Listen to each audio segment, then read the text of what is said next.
Alright, I have no idea where this discussion is going to take us. So, just go from topic to topic, start yapping, see where we end up. Let's talk about societal conditioning and the issues we run into that begin at a very early age. For one, strong, deep attachment to numbers. What does that mean? We grow up, we're given a birth date with numbers, we're given a phone number, given a zip code, we're given grades, we're given heights, weights, we're given all these numbers. And what does that naturally make us do? It makes us compare it to other numbers. Strange thing to do, compare numbers. What even are numbers? It's something to actually contemplate, because between 0 and 1, when does 1 actually go to 0? When does 0 go to 1? We're taught as kids there's infinite numbers between any number. And how many numbers are there? There's infinite numbers, infinite negative numbers, infinite positive numbers. There's all these infinite possibilities, and yet we want to be so focused on our numbers, the numbers we have in front of us. Big thing to detach from as you're grown wiser, choosing the right actions. We'll talk more about language in a second.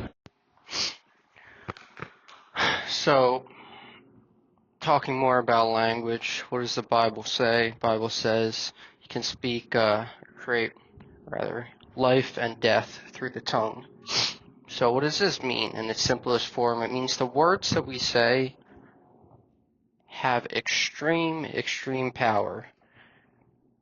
To, piggyback off that means, if the words that we're saying have so much power, again, that's going to put an emphasis on the mind being programmable. So, big thing I like to do is, it comes naturally being an introvert, but you either say nothing or you say something that's uplifting. And, that goes the same with, your attention. You either look at nothing that's simply, or you look at something that's going to uplift you. You don't consume negative content. You don't do negative things, associate with negative people. You don't say negative things. So a big thing people need to understand is that their words do matter. And as a sarcastic person, when I was a kid, this is another thing I had to readjust as I got older. I love sarcasm, but sarcasm in some forms, it's still a way that's going to program the mind, the subconscious mind rather. Because what are words? Words are associations. Where do these associations comes from? They come from, who you are as a person, how developed your mind is, who you were as a kid, things, experiences you've been through. So every word that you say is going to be stored, it's going to be understood by your subconscious mind. Now, more ways to program it. Again, you watch what you say. You only say uplifting things. You got to reframe your perception on some things. Bad situation can be a great situation. Talking about, transmuting water into wine in the Bible. Water is associated with emotion. Wine is refined emotion. What is wine? Wine, you got to refine grapes, ferment them. So, there's all these answers in front of us, but water, so you're taking emotion from some sort of event in your life, and, you guys have done this. It's just taking you time. You've been through a breakup, or you lose a job, or you get sick or something like that, and then down the line you finally realize, oh, it was for the best. I grew in this way, I did this, I did that, I did this, I did that. But it takes you time, because time is associated with this physical body that we're in. So to become good at transmuting emotions, you need to have a better perception on life. You have to be able to see a way that everything is serving you. But you have to be able to deal with those emotions. Most people, they have these emotions, they hit them like a truck, and they want to find ways to escape them. They escape them through sleep. They escape them through exercise. They escape them through drugs. They escape them in many ways, or maybe they just try to take their mind off. Doesn't really matter. People don't know really how to deal with these emotions. Emotions need to be felt fully. You need to let them pass through the body. What is emotion? Emotion is energy that is in motion. So every time you have an emotion that goes on inside your body, you got energy going through your body. You got these blockages in your body. There's plenty of blockages I can talk about in different ways that we have to work on, but talking about emotion, you have to let this emotion pass through your body without getting attached to it. And then you got to reframe your perception on that emotion. You got to transmute it. You can turn any emotion into something that is great and empowering for you. So learn how to deal with your emotions. How do you learn how to deal with that? Stilling the mind. Meditation comes back to that. Being conscious of the body. You got to be conscious when you have stress building up and stuff like that, when you have to take a break. But actual subconscious programming, how do we do that? Very important. Every day, there's seasons in life, there's seasons in months, there's seasons in days. When you wake up, you're being born. When you go to sleep, you're dying. So before you go to sleep, that's when the subconscious mind is most programmable. This is when, affirmations work. If you want to listen to affirmations, they will be stored in your subconscious mind to make you believe, because, it's hard for us to believe in ourselves, which is another topic to talk about. But nighttime is the best time to program it. Listening to affirmations when you're dozing off, you want them to get imprinted in your subconscious mind. Morning time is the best time to meditate. Meditate means become familiar with a specific state that you want to be. Choose your identity for that day. You just got born again. You get to pick who you want to be for that day. Meditate in the morning.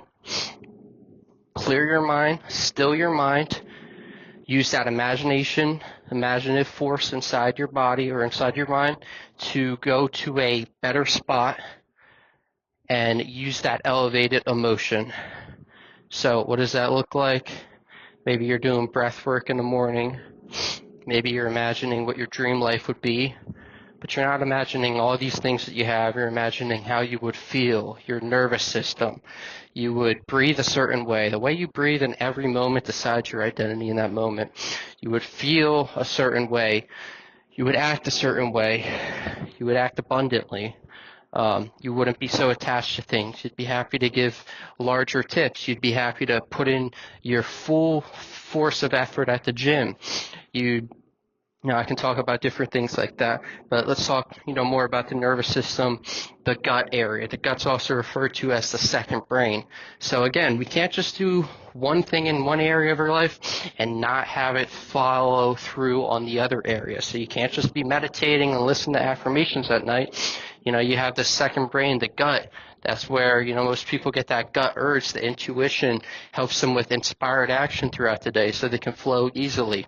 But what are we putting inside our gut? We're feeding ourselves more than we actually need to feed ourselves. We're putting in processed food or terrible food. What does that actually mean? The gut, it's a storage center. So if you leave bread out on the counter, if you leave milk out on the counter, cheese, you leave, any McDonald's burger, anything like that, what's going to happen after a couple of days? It's going to go moldy. It's going to go terrible. Why do you think that's not happening inside your gut? Let's talk about more practical ways. So we're meditating, we're becoming familiar with other states, we're trying to reprogram ourselves to have these beliefs in ourselves, we're trying to take care of our body through what we eat, through what we do with exercise, find time to connect with nature. What does that do? That activates the right side of the brain. What does that actually mean? Well, they teach us these things. They call it writing. They teach us to write with our right hand. Probably, most people can agree that 80% of the kids they went to school with, they kicked the ball with their right hand. They shot the basketball with their right hand. They wrote with their right hand. What does this actually do? Everything you do on the right side of the body is activated through the left side. I think I said that right, but it's obviously it's paradoxical there. It's the opposite. So when you're using the left hemisphere of your brain, that means you're writing with your right hand. The left hemisphere of your brain, that sees things as separate. That sees things as, I'd honestly say it's closer to the egoic mind. It's attached to things. It's separate from them. It's comparative. It's fearful. It's all these specific things, whereas the right side of the brain sees things as whole, sees things as peace, calmness, easily achievable, different type of things there. I'll have to go deeper in that on another topic or another time. So how can we get more in tune with the right side of our brain?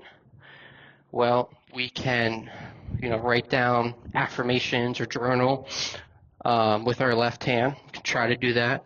Just write down simple things maybe with your left hand, or brush your teeth with your left hand, put your clothes on through your left leg first, do the opposite of what you used to do. But when you understand what this is actually doing for you, when it's activating, you understand when you're looking towards the left side of the body, you're doing things on the left side, it's activating the right hemisphere of your brain, that's activating a more wholeness within yourself.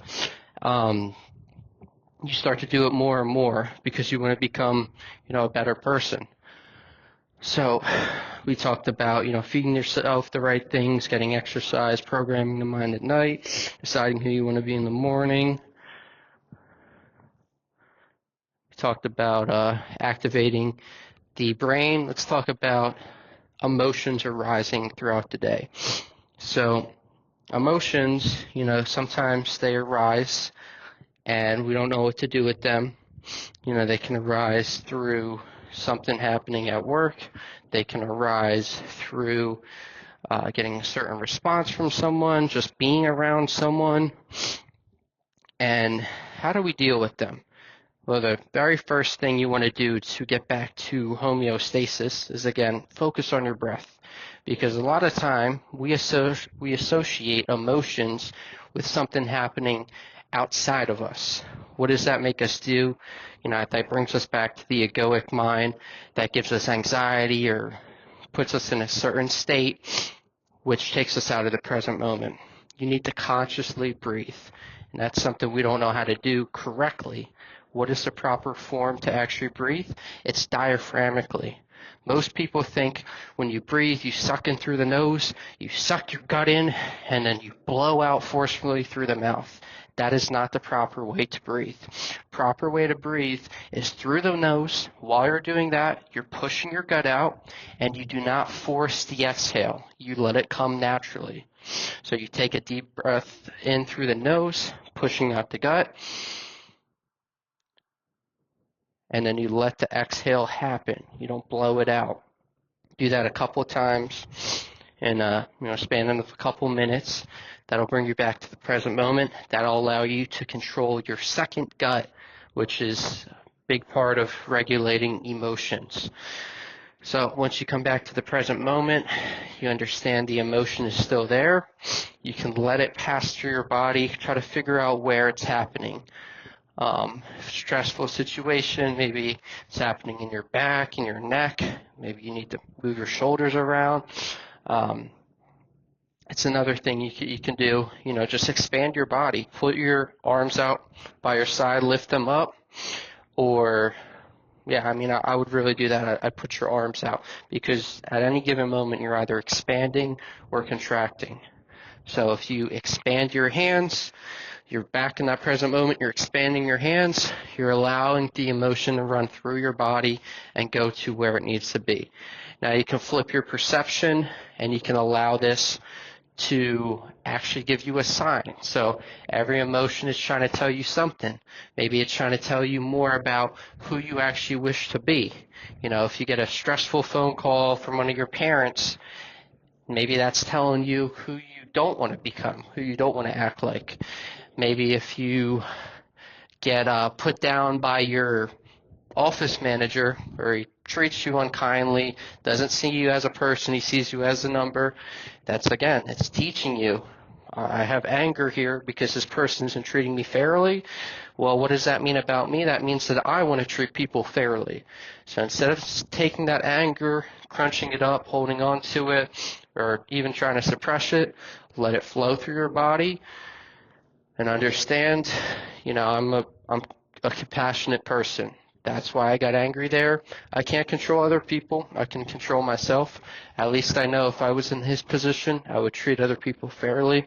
Hey, and maybe this is giving me a sign to become someone who could be in his position and own a business and actually treat employees fairly or something like that. But extrapolate that in a couple different ways. So that's a great way to deal with emotions and contrast throughout the day, reframe how you think. Big thing you guys should do is get sun every day. Again, with the programming, they're feeding us bad food, giving us fluoride in our water, they're giving us things and chemicals around us that are not allowing us to grow. They're telling us to wear sunblock, they're telling us to wear sunglasses, stay away from the ray. This is another thing I want to end off on. We live in a universe where there's a sun and a moon and the stars. These are huge floating planets. And we want to try to pretend like we are just these simple humans. We are attached to credit scores and money and all these very simple things, and we don't have any power within ourselves. This is insane. These things are in the sky. But anyway, the sun, it has healing properties. Whenever I see the sun, I look at it with my eyes. Maybe I'll put one open or the other, but I'll sun gaze. And this is very important to do, to connect with the sun. Get it daily. It changes your mood. It gives you better things in your body, and it puts you in better states of mind. But yeah, stare at the sun more.